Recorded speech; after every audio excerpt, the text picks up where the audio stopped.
Hey there, Minnesota fans. Welcome to the Purple People podcast. We got a fun show in store for you guys this week. We're going to be talking about the top three draft picks from the Vikings 2013 draft class. My name's Kyle That is correct. West. Adam Carlson. What's up, Adam? I'm right here. I'm ready to talk about these three draft picks. We could say the Vikings' first three-round draft picks because, this is what they had, but we'll talk about that in a moment. But first, I hear that you have a question for us from social media. We do. We have our social media question of the week. And as always, we thank everyone for sending in your questions. This one comes from our Facebook group. Kalen wants to know which draft pick will have the most immediate impact on the team. And we're going to take that and we're going to spin it just a little bit and we're going to go which of the three first round draft picks will have the most immediate impact this season on the roster. Adam? Right, because we'll be discussing the rest of the draft picks in the next show. Yeah. But if I had to answer this question, I would say the player that's going to make the most immediate impact is Xavier Rhodes. I think he's going to be able to step in across from Chris Cook, play at a high level, allow the Vikings to play a bit more of a man scheme matchup against bigger wide receivers. I think that he's going to come out and make a big difference on this defense. And I'm going to go also with defense, but I'm going with the sheriff, Sharif Floyd. I think he'll be able to step in a more of a rotation than what people are expecting because Kevin Williams is one of those guys who realizes where he's at in the stage of his career, and he'll be willing to come off the field, I think, more than what you would expect, and that should allow Sharif to step in and do some really good things. Plus, you'll see those two in passing situations, I think, lined up right next to one another, and Definitely. that'll be a force to be reckoned with. Agreed totally. Hmm. Before we get into talking about the three picks, I forgot to say what the episode number and episode name was. Oh yeah, that's right. What is our We can't episode have number and that. name? Welcome to episode 47, Before and Drafter. Ooh. Yeah, now you see how excited me and Adam are to finally be talking about like the actual draft. It happened. We got players on the team and we forgot the rundown of the show a little bit. I know. I'm just too excited about these guys. I am pumped up for this entire draft class. Like we said, we're going to focus on the top three people this week because I kind of felt that everyone wants to hear about those guys first and foremost and get a lot of Right. good discussion about them. And then next week we're gonna fill in with the rest of the guys as well as the undrafted free agents that the Vikings signed. Definitely. We're going to have a lot to say about that too next week. But first, let's turn our attention to the three big names the Vikings took. Okay, let's start with we're gonna go in order. So Sharif Floyd, he was drafted 23rd overall. He is the defensive tackle out of Florida. What do you think of this pick, Adam?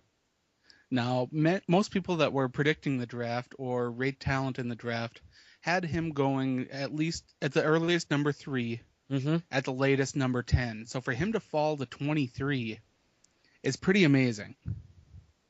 And I think that's why the Vikings weren't planning on taking a defensive tackle this early. I believe that.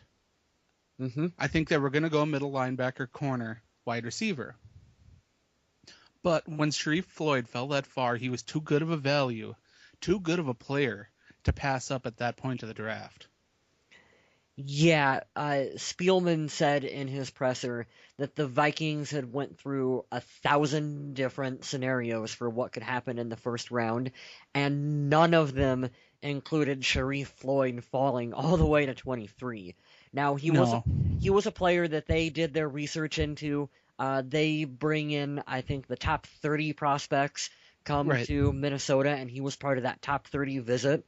And so he was very highly ranked on the Vikings board. And there was, even if maybe they felt other areas on the team they wanted to address, he was such a good, best available talent at that time. There was going to be no way they were going to pass him up. And it was definitely, I think, the correct decision to get him on the team. Definitely. I mean, the kid is 6'3", 297 pounds. Hmm. He's a mauler. If teams are passing on him because of his short arms, they are really going to regret it when he starts playing at a very high level. Yeah, and I couldn't figure out, going back after the fact and looking at his highlights and all his other stuff, why he fell that far. And there's no, it wasn't because of character concern. You listen to him talk, and here's a guy who he strikes me as a business first kind of player. You very even keeled, kind of soft spoken a little bit, and there's no character concern. I really don't know, but I'm really glad that he's a Minnesota Viking. That's for sure. Did you watch the ESPN special where they were talking about Sharif Floyd's upbringing? No, I don't think I've seen that one yet. Well, one reason why Floyd seems like such a no-nonsense guy Hmm. is because when he was growing up, he was bouncing back and forth from homes. He was having trouble finding a place to live. Yeah, I did He know about that. When he finally found a place to live, he started playing football, and he couldn't afford to do anything. He had to have everybody help him out. His family would hold bake sales, and the school would hold bake sales to help pay for his uniforms and his trips to football games. And it was really amazing how humble that can make a person and how much character that can put into someone. Yeah, you're 100% right. And you listen to his opening press conference that he gave, and in his own words, he described himself as never too high, never too low. But when he plays, he says that he is just absolutely mean on the field. So, yeah, it'll be fun to see him out there for sure. I'm going to paraphrase a bit because I don't remember the exact words, but during the recent press conference, Sharif Floyd was asked what his favorite part of being a Viking is, and he said that his favorite thing about it was that he wouldn't have to chase Adrian Peterson on game day. Oh, that's fantastic. I like that. I don't see how the Vikings could pass on Sharif at that point. I know the Vikings wanted to look at a middle linebacker Hmm. throughout this whole draft, and many people criticize the Vikings for not taking one. But when you have a player that good and your team like prides itself on taking the best available player and preparing for the future, you can't pass on a talent like him. Yeah, it sets us up really good for the future because, like you said, this season he's going to be expected to play alongside Kevin Williams and in a bit of a rotation in that spot. Yes. There's a very good chance that Kevin could be gone after this year. Maybe he sticks around for another couple seasons, but Sharif strikes me as a guy who definitely should be able to fill in for when Kevin Williams is no longer on the team. Well, ESPN 1500 has reported that they believe Kevin Williams will move on from the Vikings after this year. It probably might not be to another team, and he might just call it He done. might retire. But overall, the fact they've got Floyd to take his place, and they've got young guys around him to grow. I mean, Robinson just turned 30 this week. Hmm. He's not that old. They've got Everson Griffin, who can also play that defensive tackle position in passing downs and can play defensive end. This was a great move to solidify that defensive line for the future. Hmm. Okay, so if you don't got anything else on Sharif, why don't we move on to Xavier Rhodes? Well, the only other thing I have about Sharif Floyd is that he will wear the jersey number 95 for the Minnesota Vikings. A very good little tidbit there, Adam. I didn't have that one wrote down. Okay, Xavier Rhodes. We drafted him 25th Xavier overall. Rhodes. So Xavier. It's spelled with an X, pronounced with a Z. We went over this pregame, but to slip a little bit when I'm reading my notes here. Anyway, he's cornerback out of Florida State. Yes. 6'1", 210 pounds, with a 33 and 3/4 inch arm length. Yes. Large Yes. arms on him. Hmm. He was a redshirt junior. He started all 3 years at Florida State. He's a really impressive player. He's a strong player. He can press at the line. He can play man coverage. He can play zone coverage. And one of the really interesting things that we found out later about Xavier Rhodes is that Tampa Bay traded their first rounder to the Jets for Darrelle Revis. Hmm. Now they actually came out and said that if they hadn't made that trade, they would have taken Xavier Rhodes at number 13. So So the fact he was still there at 25 shows how much of a value this is and how good of a player they actually got. Yeah, what I like about him is he's going to be a big physical corner. In his own Yes. words, he said he likes to put his hands on receivers. He's going to get all up in them and mess them up and get them off their routes. He's a big bodied kind of guy. He's going to match up well with your Calvin Johnsons, your Brandon Marshalls in the league. Um, he also is willing to come up and help with run support. Okay, he said he's not afraid of contact. He likes contact. Okay, he wants to go out there. He wants to hit people. I love that. That is like my favorite trait for a player who plays defense. Like if you're on defense and you're not willing to tackle and make contact, I don't even know why you're playing the position. Exactly. Yeah, I love that he's going to be starting opposite Chris Cook, and I love that they're going to be able to move Josh Robinson to play the nickel yeah, because this is now a big, speedy secondary. The Vikings didn't have this because they had 5 foot 10 inch Antoine Winfield, hmm who, not to take anything away from him, but when you got a 5'10" guy going against someone that's 6'5", it's pretty much a mismatch. There's not much you can do. But I'm excited to see a young player come in with a fast 40 time, fast on tape, smart skills, strong, aggressive. This guy's everything the Vikings want in a corner and more. yeah. You want his? I got his combine results right in front of me here, Adam. He ran a 4.43 40-yard time. He had a 40.5-inch vertical jump and a 132-inch broad jump. Um, he Crazy. was he was in like the top for those categories that were at the combine.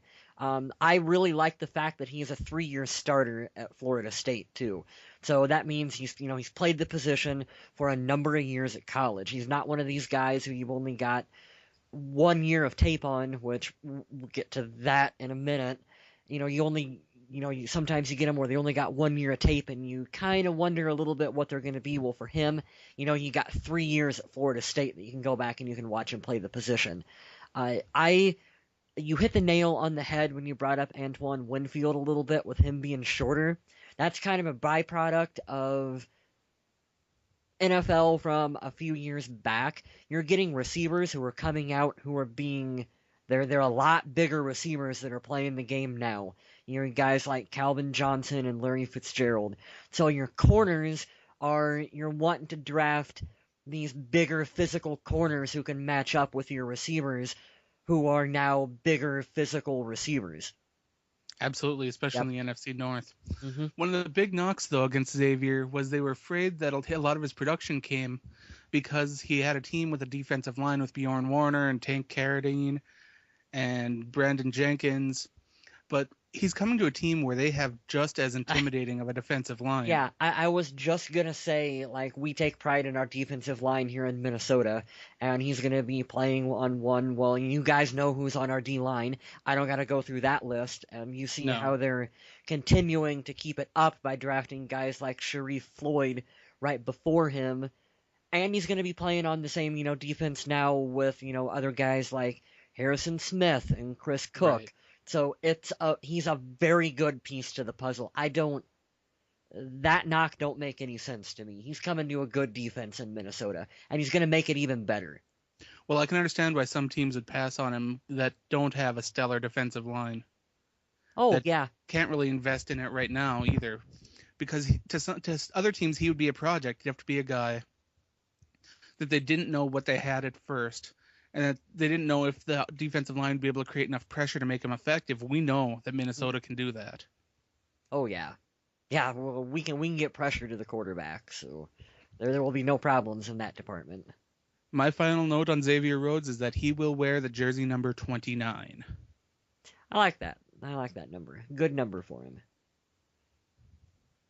Okay, let's see here. I almost lost my spot in my notes. Okay, we're going to our final pick where we moved back up into the first round. Uh, Boy, I hope you have what we gave up for that wrote down because I don't. I don't need to write it down. I know this stuff. Okay, I'm glad you because I don't remember that off the top of my head. And so anyway, we moved back into the first round, and with the 29th overall pick, we selected a wide receiver out of Tennessee, Cordarrelle Patterson. Yep, Cordero Patterson, really interesting prospect. Mm-hmm. The Vikings, to follow up on what you were talking about, they traded their second round, third round, fourth round, and late seventh rounder to move back into the first round to get him. Mm-hmm. Now he's 6'2", 216 pounds. He was a former junior community college football player who got moved to the big time when they saw his skills. He is dynamic. You get the ball in his hands and he will make people miss and he will pick up yards. That's what I love watching about him on tape is his elusiveness and his ability to burn corners. Cornerback David Amerson, he met him several times in the season opener in 2012. And David Amerson was a second-round draft pick by the Washington Redskins, and he made him look silly. So we're talking about a guy that has the talent, has the speed, has elusiveness, and could be a very good starter for this Minnesota Vikings team. And I defined him skill set wise. He should bring a little bit of that Percy Harvin package to the table for the Vikings. You can get him the ball in a couple different ways. You can use him on punt returns, kick returns if you need to. Definitely. What concerns me about him, and we're just gonna get this out of the way first, is the fact that he's really only got that 1 year of big time pro tape. Right. Or college tape, excuse me. And I always get worried just a little bit on players like that maybe it was a product of the system that they were in and the players that were around him and a little bit of luck, and that it could potentially not translate to the NFL. Now, I really hoping that doesn't happen with him, and I don't think it will. I think he'll work out pretty good for the Minnesota Vikings. I really do. I think that the ceiling on Cordarrelle Patterson is limited by himself. His Mm-hmm. ability to learn the routes, learn the plays, learn how to catch footballs more with his hand than his body. But I do believe that he has a willing mentor in Greg Jennings. Mm-hmm. He's got Chris Carter coming in to take a look at him and help him out with all his fundamentals. Mm-hmm. This is a guy that is being given all the tools to succeed, and he will help make this team look like it actually has a passing game. With Greg Jennings, Patterson, Wright, Rudolph, and Adrian Peterson in the backfield, of course. This offense is starting to look dangerous. Yeah, and I think you look at the number of routes that they're going to ask him to run early on in the season. It's going to be, your limited. It's going to be limited to deep routes. It's going to be limited to what he's going to be, good, easy to pick up. He's going to be good at doing it. Like, that's the kind of stuff that they're going to throw at. Yeah, couple outs, couple crossing routes, stuff like that. Nothing too complicated. He's going to have time to develop into this offense because, hey, having someone like Greg Jennings on the roster gives you the benefit of doing that. If we didn't have Greg Jennings, I would be more worried about his ability to grab a hold of the offense. Is he going to be able to know the full playbook? Well, he can kind of get away a little bit with maybe not knowing the full route tree right away when he comes into Minnesota. So he can be eased into this a little bit, and I like that quite a bit. Rick Spielman, we can go back to the trade that the trade that we had to do to get him. He actually said that the Vikings were planning on moving up into the second round to draft him. Okay, so that was their plan. It just so happened that the situation unfolded where they were able to pop back up into the end half of the first round and go ahead and grab him right there. So they jumped the gun on that one and, did it and got it taken care of. That way they got another player that they coveted. Spielman said that he was one of two receivers that the Vikings viewed as being absolutely top-tier elite guys. From what I understand, when the Vikings got the call from the Patriots about making the trade, Rick Spielman was already in a press conference and bolted out of the press conference.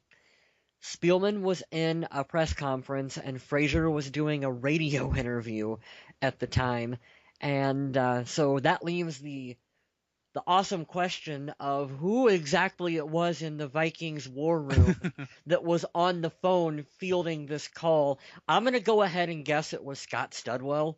I, I have I'm gonna go abs- Mike Singletary. yeah, it was Mike Singletary was probably not even in the building, but if I had to guess if it was anyone, it was probably Scott Studwell, and I don't have anything to Probably. base that on, but I mean, he's our director of college personnel. What, Yeah, as far as speculation goes, that's probably your best guess. yeah, but anyway, someone was there to answer the phone, thank God. And yeah, Spielman finished answering the question that he was doing in the press conference, and then bolted down the hallway and proceeded to do that trade. If a lot of people view that and they say it was a lot to give up for one And player, it is. and it was, but at the same time, you look at it and you go, well, I mean, the second round pick that they gave up, you can view it as, well, he was their second round pick. Right, and So, then they traded their 3, their 4, and their 7 to move up. uh huh. When you look at it that way, it's not so bad. But you've also got to remember, they're not trading for the 29th pick. No, They're trading for Cordarrelle Patterson. exactly. And they believed him to be a much better prospect than the 29th pick. Hmm. They probably valued him at around pick 10. In which case, it's a complete and utter steal for the team. And the same thing with the other two draft picks right above him. He comes in and he fills an immediate need for the team. Definitely. And one nice thing, too, is that if Patterson comes in and he's not immediately ready to step on the field, although he didn't have as big of an impact last year, Jerome Simpson is there ready to take some snaps. Hmm. And as my final note on Cordarrelle Patterson, he will wear the number 84. Which was previously Michael Jenkins' number on the Jenksy roster. Cat. Yeah, Molasses Mike. Oh, hey, wait a minute. There was also another 84 on this team, and Patterson It is, was? yeah, Patterson is fully aware of the history of the number 84 Vikings jersey. He was actually a big fan of Randy Moss growing up, and 84, Absolutely. yeah, 84 was the number that he wore in high school, and he wore it because of Randy Moss. And that was also, the number that he wore in college. And he's continuing that trend here on the Vikings. I think that is so cool that here's a guy who grew up, was a fan of Randy Moss, chose to wear his number in high school, gets drafted by the team that Moss played for, and gets to wear the same number, because of him. He Yeah. seems really excited to be playing for the Minnesota Vikings. He even made the comment that he's looking forward to playing on the same field that Moss once played on.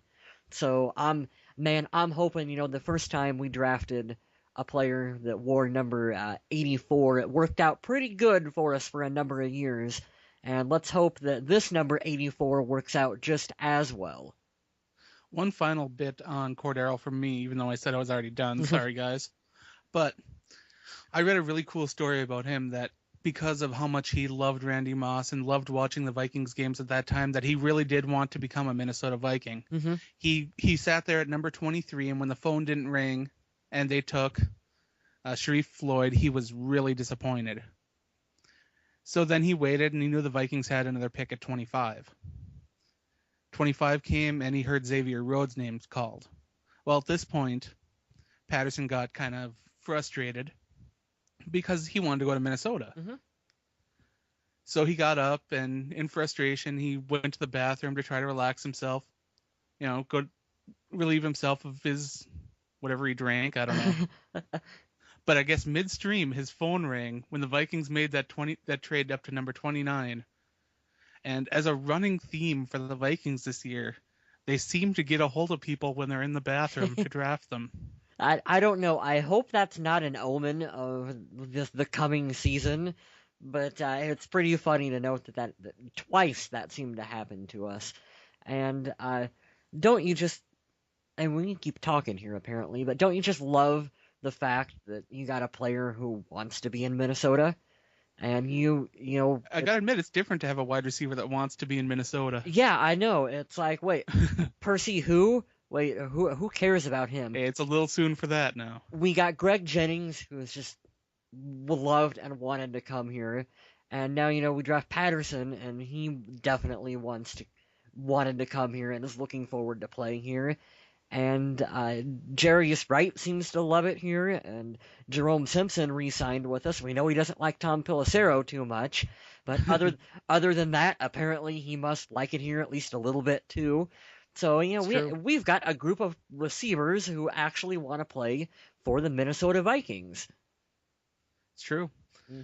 Well, if you don't have anything else on Patterson, let's move on to our quick hits for the week. Okay. All right, we have word that the new stadium design will be released on May 13th. We get to finally see what the new stadium will look like.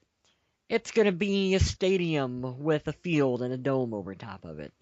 That's Hopefully, it my doesn't look like that apple pie dome that everyone keeps putting up pictures of that looks like the latticed apple pie. That oh doesn't God, work for me. I hope not.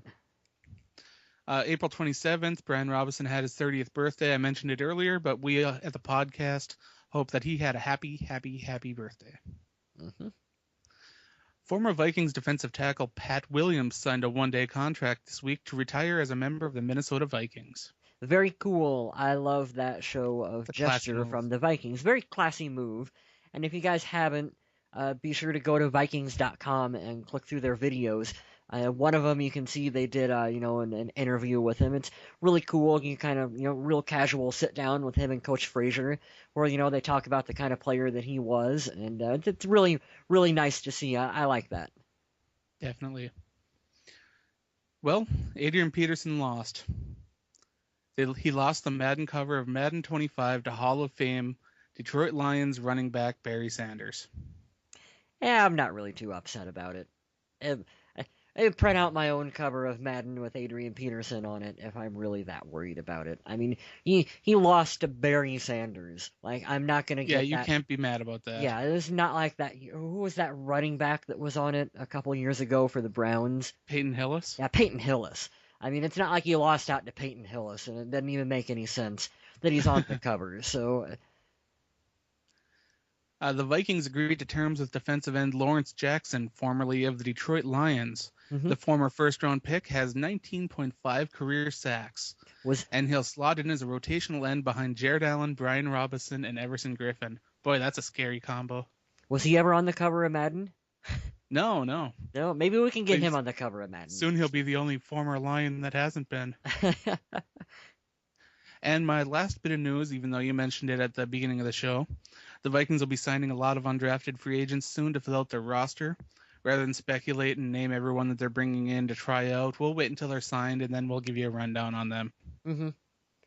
Yeah, next week's show will be fun. We're going to talk about the rest of the players that we drafted, as well as the undrafted guys, and whatever else happens throughout the week. That was my hint at Chris Cluey. I'm sure we'll have a nice discussion about that. Yeah, we'll have a discussion for sure. I don't know how nice it's going to be, but But I'd like to thank everyone for listening and remind them to stay classy, Minnesota. Mhm.